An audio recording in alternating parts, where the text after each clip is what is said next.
Stunning numbers show a surge of illegal immigrants at the southern border last month. Customs and Border Protection reporting now that there were more than 211,000 illegals caught in April. That is a 10% jump from March. And that was just before Title 42 expired 1 week ago today.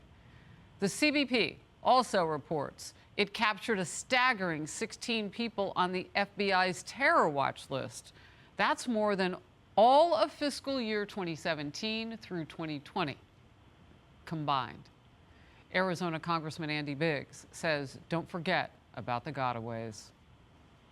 The bigger problem is we don't know who they didn't interdict. We don't know whether they're terrorists. We don't know if they're criminal gang members. We don't know if they're bringing drugs across. We don't know if they're bringing children in sex and human trafficking cases. It's a massive problem. Border communities are now all over the United States, but particularly those states along the southern border with Mexico, they're struggling particularly hard. In El Paso, Texas, illegal immigrants sleeping in the streets and thousands more waiting right across the border in Mexico. Officials there say they are now, the weather has cleared, bracing for the worst. Desperate, and they're going to try to cross in an irregular fashion, that being either, coming across the river or going out into the desert or trying to jump over the wall, which are all very, very dangerous.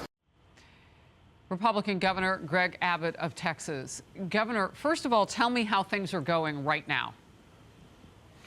Well, things have changed a little bit because of what we showed last week, and that is that the Texas National Guard and the Texas Department of Public Safety are now repelling illegal immigrants who are trying to cross the border. So it's causing the cartels to have to recalibrate what they're doing. They're holding tens, if not hundreds of thousands of people back, trying to figure out where and how to go as they cross the border. So it's just a chess match right now with the cartels. That said, one thing that we're doing as we speak is to add more National Guard and DPS officers on the front lines of the border, as well as add more of those razor wire border walls and fences to make sure that we're going to be able to prevent people from entering Texas illegally. So I pointed this out last week, and I said that some of the numbers should come down because of what you're doing. And at one point, I remember you were deploying like 10,000 Texas National Guards. I mean, earlier in the process. So what you're doing is making a difference. I haven't heard it. Do you have the full-throated public support from the federal government giving you credit and an attaboy for what's going on down there? To the contrary, Joe Biden was asked about it, I think, yesterday or the day before, and he scoffed about it. But the fact of the matter is there's only one governmental entity in the entire United States of America that is repelling people who are trying to enter illegally, and that's the state of Texas. Wow. The CDC is reporting that nearly 110,000 Americans have died from drug overdoses in 2022, becoming the deadliest year on record. I know your state of Texas, the Senate there just passed a bill allowing for murder charges to be brought in certain fentanyl-related deaths. How will that work? Well, first, to show the magnitude of the problem, Texas law enforcement alone has seized enough fentanyl to kill every man, woman, and child in the entire United States of America. This is a potential catastrophe for the country, and there has to be consequences for it. One of the consequences that we are adding is to create a murder charge for someone who laces some other type of drug with fentanyl, which is what happens all the time, and a person uses it and dies from it. So we're converting an overdose to a poisoning finding and classifying it as murder, and we'll prosecute it as murder so we can put these deadly either cartel members or their counterparts here in the state of Texas behind bars. You know, I know your state is doing sort of specific work where this is. You've got a special lab that your DPS has told me about. Just real quickly, how much more do you think the federal government could be doing? I mean, have they visited that lab? They have not. And so you say, how much more could they do? The first thing they do would be the most that they have done. They're not really stepping up and doing anything that I have seen to try to stop the inflow of fentanyl.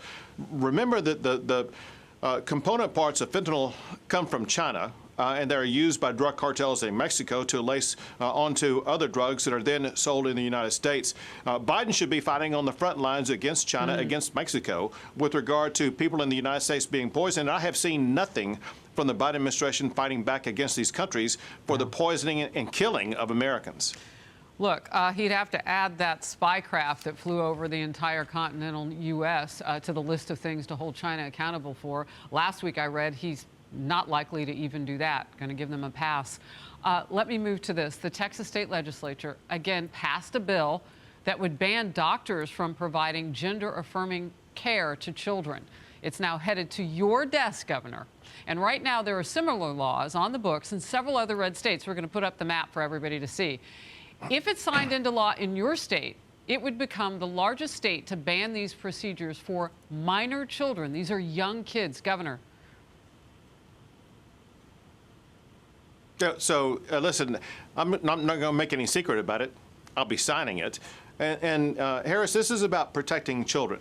Now, remember this, and that is a person under the age of 18, they don't have the mental capacity to make a life-changing decision to lose their sex organs. In the state of Texas, if you're under the age of 18, you can't get a tattoo, you can't buy cigarettes, and so many other things, but people think that they should be able to make a decision to permanently alter their sex organs. That's just outrageous.